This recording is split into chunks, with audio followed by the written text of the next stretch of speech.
La deuxième cible des fraudeurs, c'est la puce. Elle est lue par les distributeurs ou chez les commerçants. Elle contient toutes les informations sur votre compte et c'est une garantie de sécurité. Elle est inutilisable sans code secret et on ne peut pas la reproduire, du moins en principe. Jusqu'à ce qu'un homme prouve le contraire. En janvier 2000, le procès de Serge Mpich fait sensation. Il a réussi à fabriquer une fausse carte bancaire. Elle est fausse et pourtant, elle marche chez les commerçants. Condamné à 20 mois de prison avec sursis, il ne divulgue pas son invention. Mais il a créé un précédent et depuis, dans les écoles informatiques, comme à l'EPITA à Paris, on s'intéresse beaucoup à la carte bancaire. Donc là, vous avez des salles informatiques. Le maître des lieux s'appelle Nicolas Sadirac. Il est à peine plus vieux que ses étudiants. Il est à la tête d'une véritable ruche de jeunes passionnés. Jour et nuit, ces salles de travaux pratiques sont occupées. Ce soir-là, malgré l'heure tardive, le cours de David Samid fait salle comble. Il enseigne la cryptologie, l'un des outils de la sécurité informatique. Et l'attaque d'Mpich,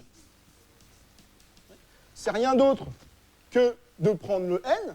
Des formules, des chiffres, c'est très compliqué, mais le résultat de cette démonstration est assez concret. P et Q.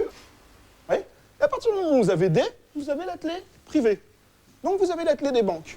Là où les autres, les marketeurs disent « ouais, c'est super, c'est sécurisé », la carte bancaire a de grosses failles de sécurité, on se contente juste de les expliquer.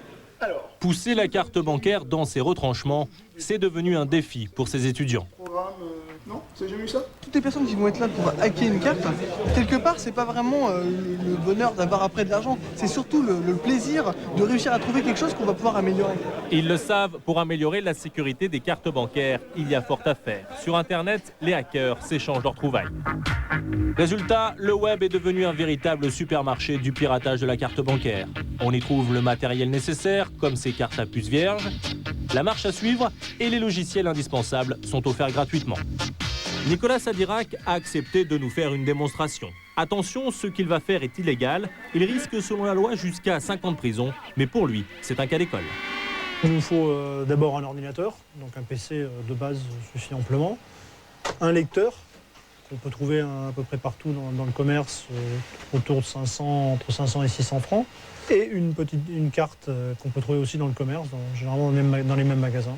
En dehors de l'ordinateur, l'investissement ne dépasse pas 107 €, soit 700 francs. Il rentre sa carte vierge dans ce lecteur connecté à l'ordinateur. Il crée un numéro et programme sa fausse carte. Elle fonctionne avec n'importe quel code. Ça s'appelle une yes card, une carte qui dit toujours oui. Elle ne fonctionne que chez les commerçants et notamment dans les distributeurs d'essence ou de cassettes vidéo.